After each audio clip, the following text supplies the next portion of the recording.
जय श्री राधे कृष्णा। ओम कुकरेजा चैनल पर आपका हार्दिक स्वागत है। हरि अनंत हरि कथा अनंता में आज सुनिए 4 आने का हिसाब। बहुत समय पहले की बात है। चंदनपुर का राजा बड़ा प्रतापी था। दूर दूर तक उसकी समृद्धि की चर्चाएं होती थी। उसके महल में हर एक सुख सुविधा की वस्तु उपलब्ध थी, पर फिर भी अंदर से उसका मन अशांत रहता था। उसने कई ज्योतिषियों और पंडितों से इसका कारण जानना चाहा। बहुत से विद्वानों से मिला। किसी ने कोई अंगूठी पहनाई तो किसी ने यज्ञ कराए, पर फिर भी राजा का दुख दूर नहीं हुआ। उसे शांति नहीं मिली। एक दिन भेष बदलकर राजा अपने राज्य की सैर पर निकला। घूमते घूमते वह एक खेत के निकट से गुजरा। तभी उसकी नजर एक किसान पर पड़ी। किसान ने फटे पुराने वस्त्र धारण कर रखे थे और वह पेड़ की छांव में बैठकर भोजन कर रहा था। किसान के वस्त्र देख राजा के मन में आया कि वह किसान को कुछ स्वर्ण मुद्राएं दे दे ताकि उसके जीवन में कुछ खुशियां आ पाए। राजा किसान के सम्मुख जाकर बोला, मैं एक राहगीर हूँ। मुझे तुम्हारे खेत पर ये 4 स्वर्ण मुद्राएं गिरी मिली। चूंकि यह खेत तुम्हारा है, इसलिए ये मुद्राएं तुम ही रख लो। किसान, ना सेठ जी, ये मुद्राएं मेरी नहीं हैं। इसे आप ही रखें या किसी और को दान कर दें। मुझे इनकी कोई आवश्यकता नहीं। किसान की यह प्रतिक्रिया राजा को बड़ी अजीब लगी। वह बोला, धन की आवश्यकता किसे नहीं होती, भला आप लक्ष्मी को ना कैसे कर सकते हैं? सेठ जी, मैं रोज 4 आने कमा लेता हूं और उतने में ही प्रसन्न रहता हूं। किसान बोला, क्या आप सिर्फ 4 आने की कमाई करते हैं और उतने में ही प्रसन्न रहते हैं? यह कैसे संभव है? राजा ने अचरज से पूछा।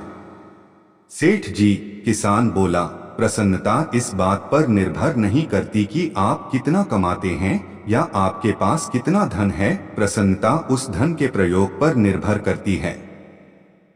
तो तुम इन 4 आने का क्या क्या कर लेते हो?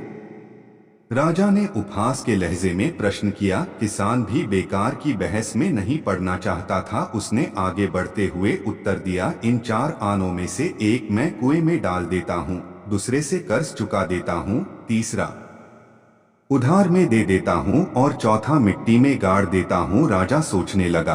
उसे यह उत्तर समझ नहीं आया। वह किसान से इसका अर्थ पूछना चाहता था, पर वो जा चुका था। राजा ने अगले दिन ही सभा बुलाई और पूरे दरबार में कल की घटना कह सुनाई और सबसे किसान के उस कथन का अर्थ पूछने लगा। दरबारियों ने अपने अपने तर्क पेश किए, पर कोई भी राजा को संतुष्ट नहीं कर पाया। अंत में किसान को ही दरबार में बुलाने का निर्णय लिया गया। बहुत खोजबीन के बाद किसान मिला और उसे कल की सभा में प्रस्तुत होने का निर्देश दिया गया। राजा ने किसान को उस दिन अपने भेष बदलकर भ्रमण करने के बारे में बताया और सम्मान पूर्वक दरबार में बैठाया। मैं तुम्हारे उत्तर से प्रभावित हूँ और तुम्हारे 4 आने का हिसाब जानना चाहता हूँ। बताओ, तुम अपने कमाए 4 आने किस तरह खर्च करते हो जो तुम इतना प्रसन्न और संतुष्ट रह पाते हो? राजा ने प्रश्न किया। किसान बोला, हुजूर, जैसा कि मैंने बताया था, मैं 1 आना कुएं में डाल देता हूँ, यानी अपने परिवार के भरण पोषण में लगा देता हूँ। दूसरे से मैं कर्ज चुकता हूँ, यानी इसे मैं अपने वृद्ध माँ बाप की सेवा में लगा देता हूँ। तीसरा मैं उधार दे देता हूँ, यानी अपने बच्चों की शिक्षा दीक्षा में लगा देता हूँ। और चौथा मैं मिट्टी में गाड़ देता हूँ, यानी मैं 1 पैसे की बचत कर लेता हूँ ताकि समय आने पर मुझे किसी से मांगना ना पड़े और मैं इसे धार्मिक, सामाजिक या अन्य आवश्यक कार्यों में लगा सकूं।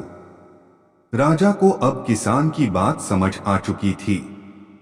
राजा की समस्या का समाधान हो चुका था। वह जान चुका था कि यदि उसे प्रसन्न एवं संतुष्ट रहना है तो उसे भी अपने अर्जित किए धन का सही उपयोग करना होगा।